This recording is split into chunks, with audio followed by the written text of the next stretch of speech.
Si tu es là, c'est peut-être parce que tu connais cette sensation, celle de marcher sur des œufs, cette impression que le moindre mot de travers, le plus petit oubli de ta part peut déclencher une tempête. Tu te retrouves à analyser chaque geste, chaque phrase, à te demander ce que tu as fait de mal. Tu finis par te sentir responsable de la colère, de la frustration de l'autre, et surtout, tu te sens coupable. Tu te demandes si c'est pas toi le problème, si tu serais pas responsable de la tempête et des orages qui s'abattent régulièrement sur ton couple. Tu te sens coupable de ne pas être parfait, parfaite, de ne pas avoir su éviter le pétage de plomb, coupable de vouloir dire non, coupable de ne pas vouloir de rapport parce que ton corps et ton esprit sont épuisés de tout ce poids. Aujourd'hui, j'ai envie de te dire une chose, ces colères ne sont pas les tiennes et tu as le droit de t'en libérer. Dans cet épisode, on va d'abord plonger ensemble dans cette spirale de la fausse culpabilité pour mieux la comprendre. Ensuite, je te donnerai des clés concrètes pour t'en défaire et enfin, je terminerai en t'expliquant comment ouvrir un dialogue constructif avec ton partenaire avant de terminer sur l'importance d'agir pour toi pour te libérer de la culpabilité. Alors, avant de lancer le sujet, je me présente, je m'appelle Pascal Kionkion et je te souhaite la bienvenue sur le podcast Couple Heureux, le podcast conçu pour apprendre à aimer quel que soit ce que l'on traverse. Alors si tu es prêt à arrêter de porter les fardeaux qui ne sont pas les tiens, c'est parti.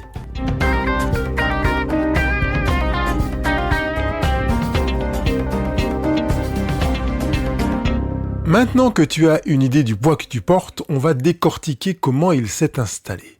Imagine un moment que tu marches dans ton salon et soudain, sans prévenir, ton partenaire explose, pas pour une raison valable d'après toi, juste parce que il n'a pas trouvé ses clés ou que le plat n'est pas prêt. Et là, c'est comme si le tonnerre s'abattait sur toi.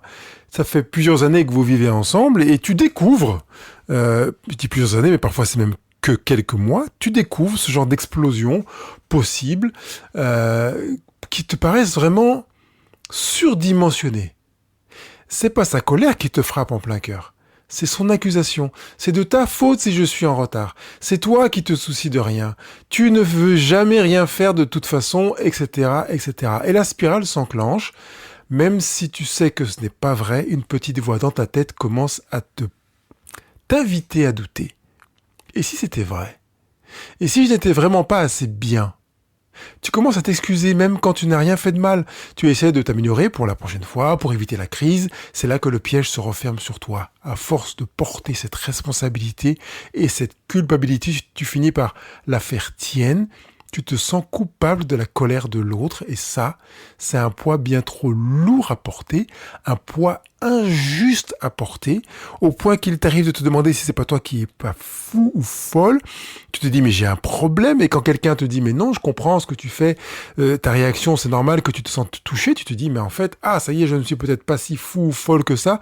D'autres considèrent aussi que c'est grave, c'est peut-être que c'est grave, mais tu ne sais pas comment te situer là-dedans. Tu te sens perdu, démuni, dépassé. Et je voudrais que tu te défasses de cette fausse culpabilité.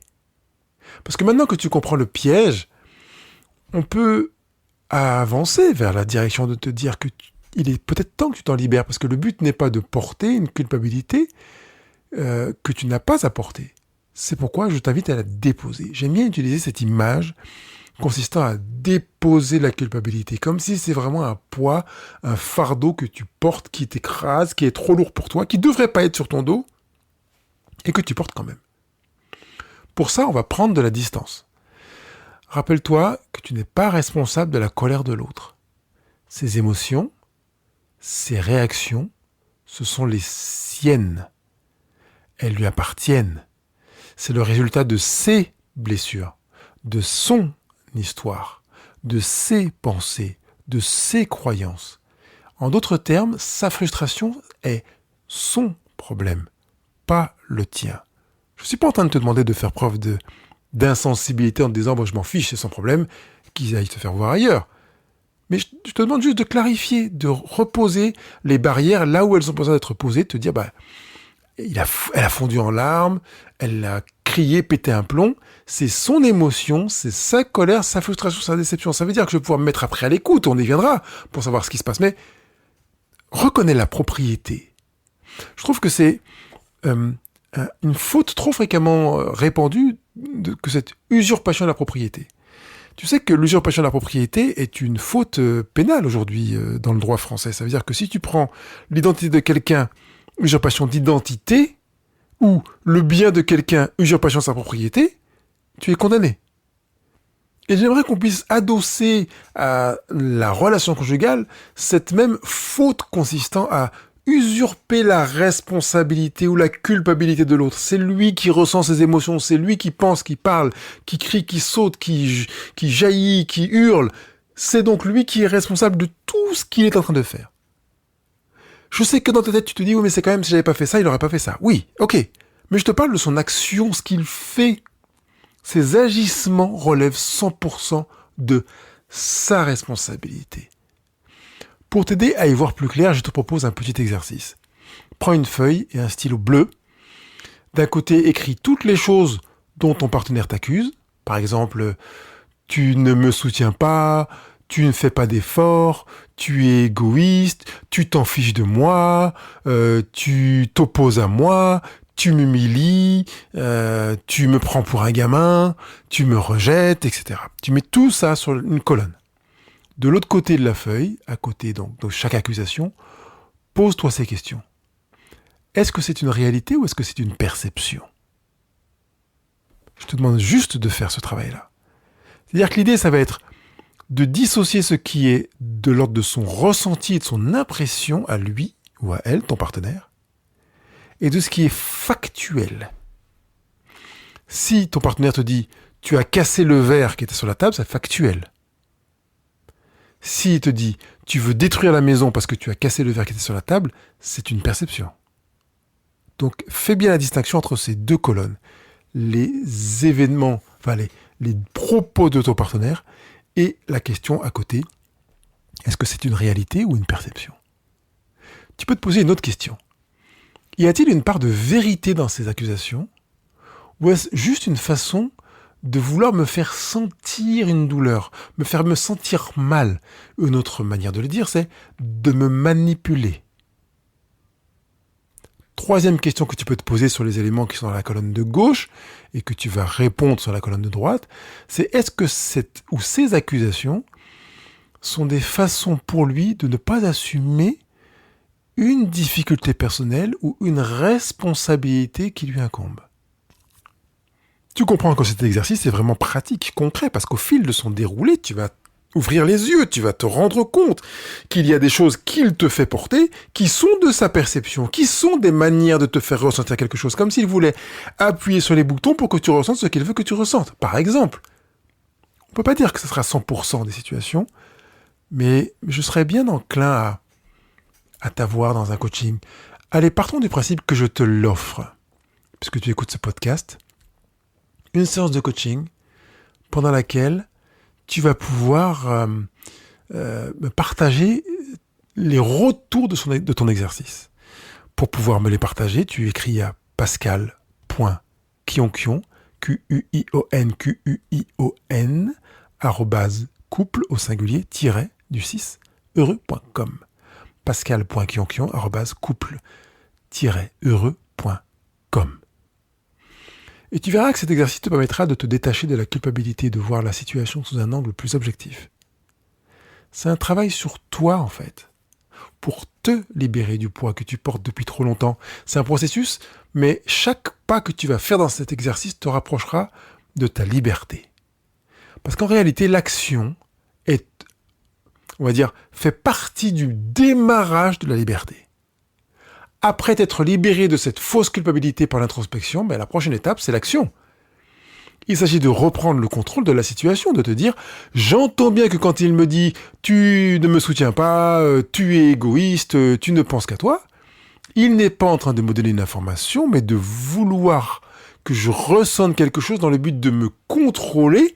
Or, il s'agit là de reprendre le contrôle, de ne pas me laisser contrôler. Donc, premièrement, tu dois absolument te parler avec bienveillance en te disant « Je choisis, moi, de reprendre le contrôle ». Tu as le droit d'avoir des besoins, d'exprimer tes limites et de dire « Stop, non, je refuse de faire ce que tu me dis là. Je refuse de souscrire à l'idée que tu veuilles me manipuler. C'est non ».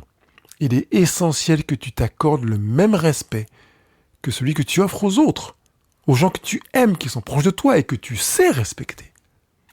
Maintenant, parlons de l'entretien avec ton partenaire. Un entretien qu'il est possible que tu aies pour l'amener à comprendre ce que tu traverses. C'est pas forcément une chose facile, c'est la raison pour laquelle la plupart du temps, ou très fréquemment, il m'arrive d'avoir des couples qui le font en ma présence.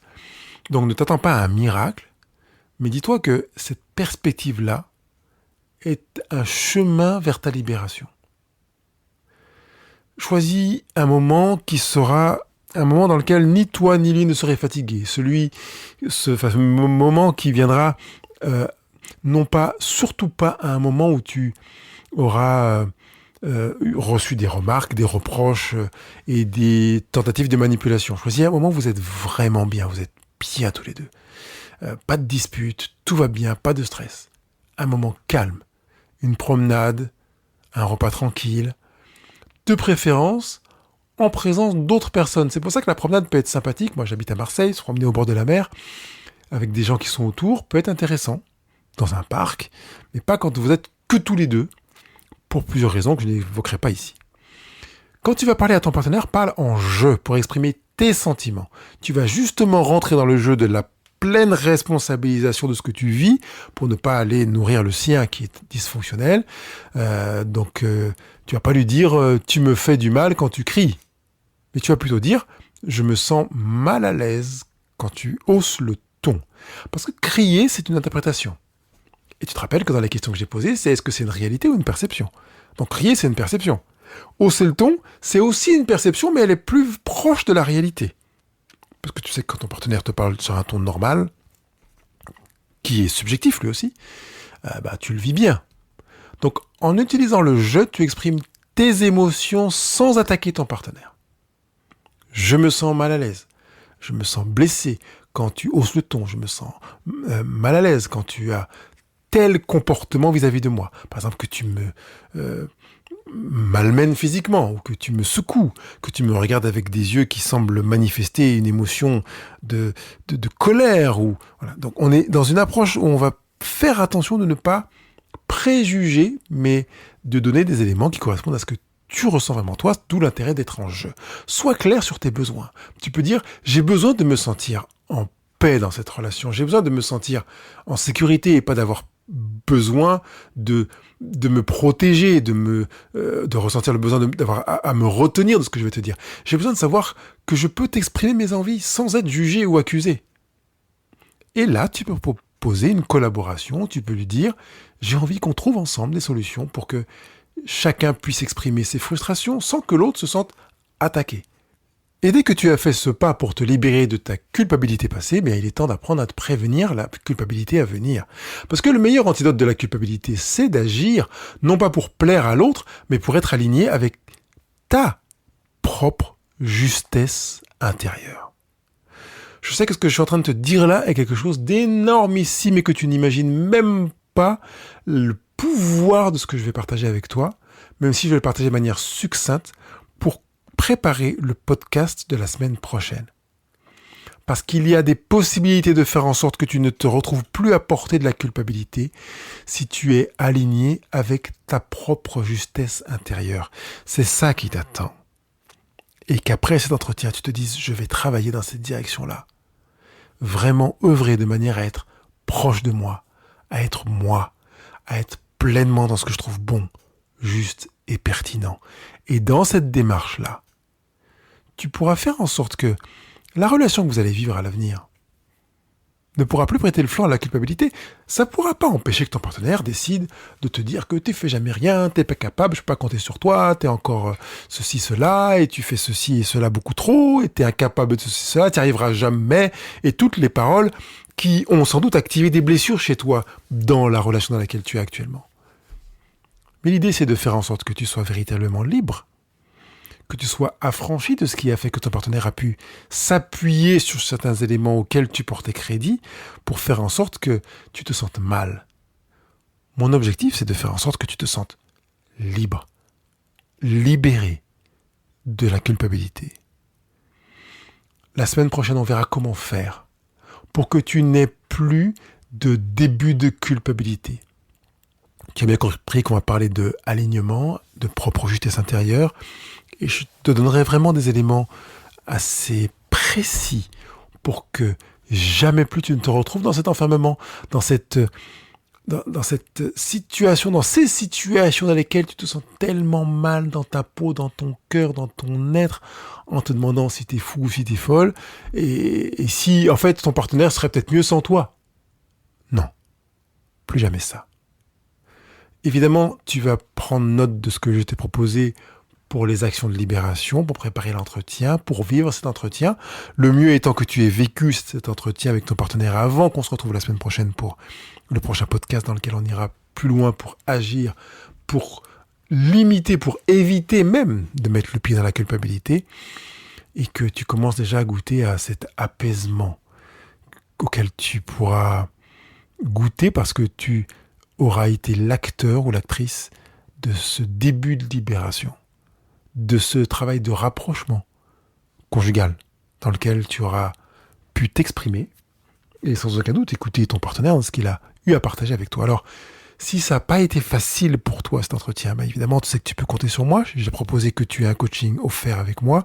Je rappelle que c'est vraiment possible. Tu préciseras bien dans ton email que c'est relatif au podcast Cesser de porter les colères de l'autre et que je m'étais engagé à t'offrir le coaching, sans quoi j'oublierais et je te proposerai forcément une facturation.